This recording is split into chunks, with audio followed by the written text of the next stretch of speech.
Dew points in the low 60s reaching Minneapolis, Minnesota. In April, in the second week of April, that number, in that city, at this time of year, is the atmospheric equivalent of finding snow in Miami in August. It does not belong there.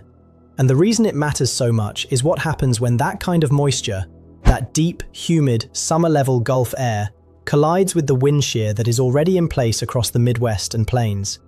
What happens is a tornado outbreak, a widespread one, stretching from Minneapolis in the north all the way down through Chicago, Springfield, St. Louis, Kansas City, and continuing south through Oklahoma, Dallas-Fort Worth, and Waco, Texas.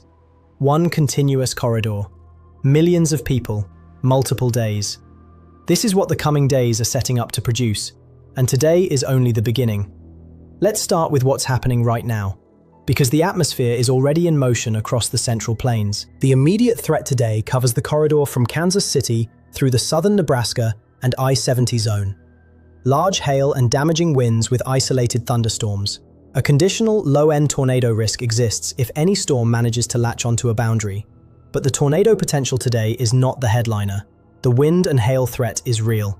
65-mile-per-hour gusts are possible. If you're traveling through central Kansas today, give developing storms a wide berth on the road.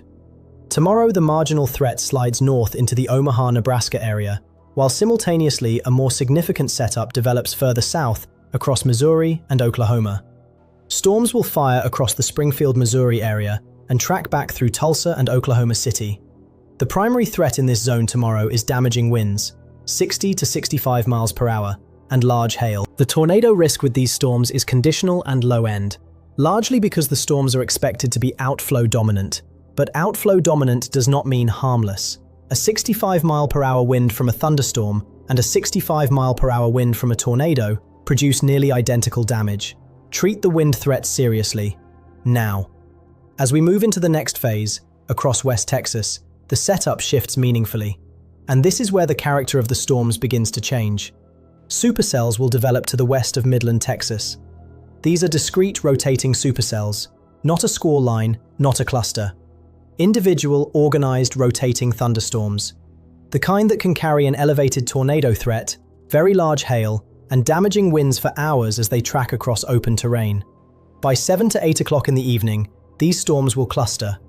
They will consolidate into a linear complex and push a damaging wind threat through Lubbock and Amarillo. And then, continuing into the overnight hours, that line pushes into southwest Oklahoma, Wichita Falls, and North Texas. This is the nocturnal element of this phase that I want to address directly. A brief tornado threat overnight in this corridor, after dark, from a fast-moving line of storms. The combination of nighttime timing and a linear storm mode means the tornado threat comes with very limited warning time and zero visual information. Your phone is your only warning system in this scenario. If you are anywhere near Wichita Falls or North Texas tonight, make sure that alert is enabled and audible. Now let's get to the days that carry the most weight. Because what is developing for the Midwest and Southern Plains over the next several days represents a setup that forecasters watch with genuine concern, not routine concern. The kind that comes from watching multiple atmospheric ingredients align simultaneously in a way that produces significant tornado outbreaks. Here is what makes this setup unusual enough to warrant that level of attention.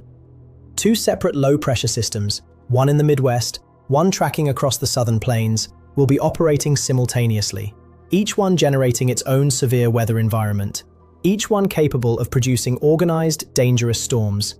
And the moisture feeding both of them is running at levels that belong in July, not April. Mid-60s dew points across Oklahoma and Texas, low 60s reaching into the Midwest, into Kansas City, into Chicago, into Springfield, Illinois, and most remarkably, low 60s reaching all the way into Minneapolis, Minnesota. That is the instability anomaly that drives everything else. When summer-level moisture gets that far north combined with the jet stream dynamics in place from the West Coast trough, the atmosphere above it becomes extraordinarily energetic. The dual low-pressure system creates what forecasters call a double-barrel setup. Two simultaneous threat zones. One across the southern Great Lakes and upper Midwest, another across the southern plains. Each zone independent, each zone dangerous in its own right. Together, they create a geographic footprint that is nearly continuous from Minneapolis down through Dallas. Minneapolis, Milwaukee, Detroit, Chicago, Springfield, Illinois, St. Louis, Kansas City, Wichita, Oklahoma City, Tulsa, Dallas-Fort Worth, Waco. That is a list of major population centers covering nearly 1,500 miles of latitude, all sitting inside an active severe weather risk during the most intense phase of this setup. Discrete supercells are the storm mode that matters most for tornado production, and the environment across this corridor strongly favors discrete supercell development. Wind shear, the change in wind speed and direction with height, is at levels that allow storms to organize quickly and maintain their structure for hours. The dew points provide the fuel. The jet stream provides the steering and energy. The surface boundaries provide the triggers. Strong, organized tornadoes are possible across this corridor. Long-track tornadoes that stay on the ground for miles. Supercells that produce multiple tornadoes during their lifetime. This is not a fringe scenario. The atmospheric setup during this period is legitimate. The ingredients are present and converging. And importantly, this phase includes a nighttime component. Supercells that fire in the afternoon across Texas and Oklahoma will be tracking eastward into the overnight hours. Parts of Arkansas, Little Rock, the broader Ozarks, and into Tennessee and the Mississippi Valley face severe weather risk that extends into the late evening and overnight. For populations in those areas, phone alerts on. Shelter location identified in advance. Do not depend on outdoor sirens to penetrate closed windows and sleep. What follows after this peak phase is not a return to quiet. The atmosphere keeps reloading. 4 consecutive days of slight risk, severe weather outlooks covering massive areas from the Great Lakes down to central Texas. That is a meteorological rarity. Not because each individual day is unprecedented, but because the pattern keeps feeding new systems into the same corridor day after day without a meaningful break. The Storm Prediction Center issues slight risk designations carefully. 4 in a row, covering this geographic footprint, with each successive day carrying potential for escalation. That is a pattern they do not see very often. It reflects the underlying atmospheric engine locked in place. Persistent troughing along the west coast, continuously sending disturbances eastward like rounds of ammunition through a loaded magazine.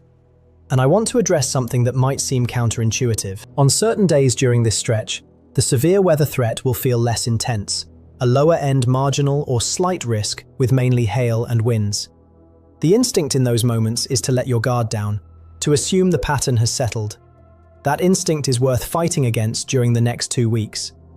The lower-end days are transition days. The atmosphere is reloading between rounds. The next round is already building while the current one is finishing. The 2 to 3 week outlook for this pattern is not speculative at this point. The jet stream configuration is stable. The moisture feed from the Gulf is well established, and the West Coast trough, the engine driving all of this, shows no sign of breaking down in the near term. What we are entering is not a brief active stretch followed by a quiet period. It is a sustained, hyperactive pattern that will keep generating severe weather opportunities across the central United States day after day. Stay consistently engaged with the forecast during this period, not just on the days that are obviously dangerous, on all of them.